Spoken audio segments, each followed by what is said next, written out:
This is my Electro Chemistry tutorial dealing with the Jamesium, JS, and quinine KW metals.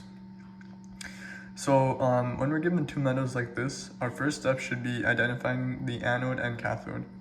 So as you can see here, first I calculated the reduction potential, so you can see something circling green here. We calculated the voltage of Jamesium, which is 0.40 volts, and quinine, which is negative 0.39 volts. So we can see that the Jamesium is a lot more positive than the quinine, and therefore it's going to be acting as the cathode, or the site of reduction, where the metal is going to be gaining electrons, and quinine, which acts as the anode. If this is acting as the cathode, if Jamesium is acting as the cathode, then this definitely has to act as the anode. And we can see that and tell by its negative 0.39 volts to this positive 0.40 volts. And we can see here that as this is reduction, this is going to be oxidizing, so it's going to be losing electrons, and this is going to be gaining electrons. But before we start doing the half reactions and finding the half cells of each of these metals, we must know and realize the physical setup of this galvanic cell.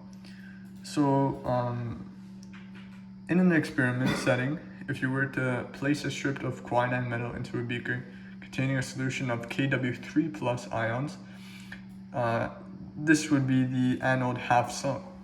And placing a strip of metal into another beaker containing a solution of Js4 plus ions, and this would be the anode half cell. And your next step would be placing a strip of Jamesium metal into a beaker containing a solution of Js4 plus ions. This is the cathode half cell. And you would connect the two beakers with a salt bridge containing inner ions such as K plus and NO3 minus, as that's an example of NO3 group, which is going to be the most appropriate one to use, and it will allow the charge to balance. And then you would connect the metal strip with a wire that includes a voltmeter. As we can see, we measured those voltages. And the electron flow from quinine anode to the external wire to Jamesium, the cathode. The voltmeter will display the cell voltage. You would describe ion movement in each half cell.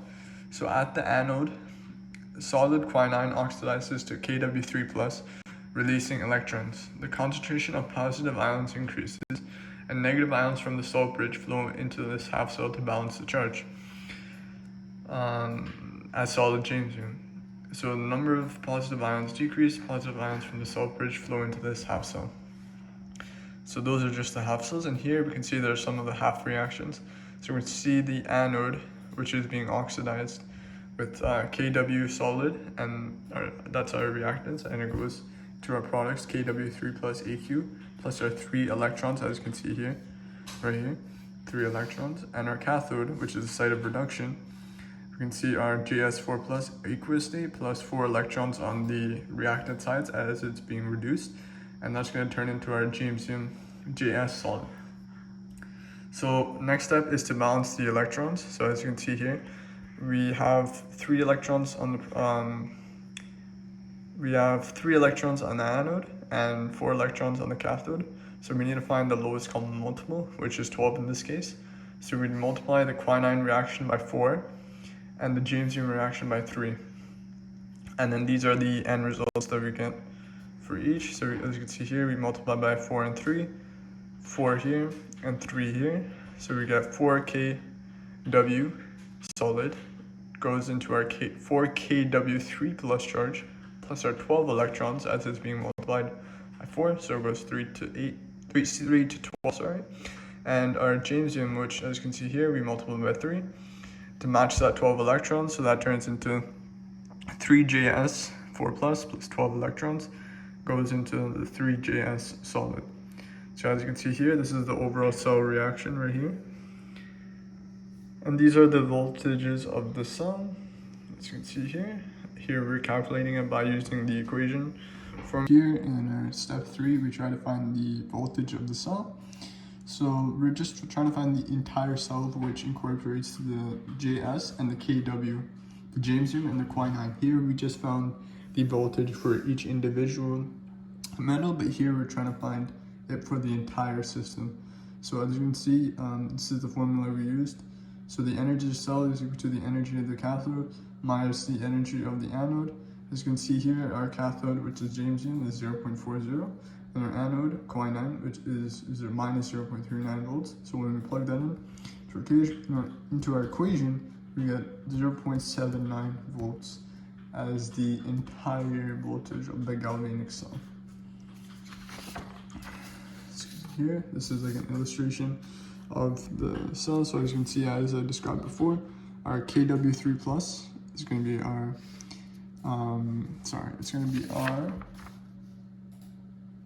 anode, and our JS4 plus is going to be our cathode.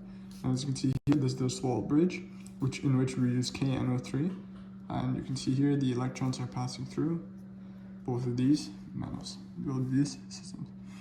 So as you can see here, our electron flow flows from KW to our JS electrode, and in each half cell, the KW solid atoms lose electrons and become KW3 plus.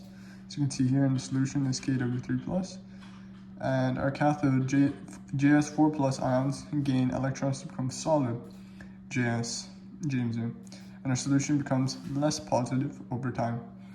And here is our salt bridge ion flow. So salt bridge contains both Na plus and Cl minus, which is another salt bridge you can use. Not only can you use KNO3 or a nitrate, you can also use this, as NaCl is an example of another salt. And as you can see here, I demonstrated the example that Cl minus flows towards the anode and it balances the increasing positive KW3 plus ions, and Na plus flows towards the cathode as it replaces JS4 plus being reduced and removed from the solution. So here, to identify the B, or the second part of the question, first we must identify, the question, which is we're supposed to answer for number B, is if a 5.21 of solid is formed on the cathode, what mass must have been dissolved from the cathode? So if 5.21 grams was on this Jamesian, which is our cathode, if 5.21 grams of solid mass is formed on this cathode, then what mass must have been dissolved from the anode? So from the anode, what mass should have been dissolved from the quinine? So as you can see here, these are some of the steps that I used in order to identify the mass that the anode must have been dissolved. So identify which metal is forming, convert mass of JS to moles, and convert molar KW to mass. So as you can see here, we know the molar mass given in the table of JS is 36.45 grams per mole. So here we use the basic calculation to find, we used mass over molar mass to find our moles. And here we use the stoichiometric ratio for the balanced reaction. So here the ratio is 4 to 3, and as you can see here, we calculated the moles of KW, which we calculated the ratio 4 to 3 times our 0.143, which is the molar mass. That's the mole value we got here. And then that is 0.1927. And here our final step is converting our molar mass of KW, which is 61.04 grams per mole, to the mass of KW, which is equal to 0.1907, which is the amount of moles of KW times our molar mass. So our moles and moles will cancel, which just equals to grams. So this is the amount of mass that should form on the quinine.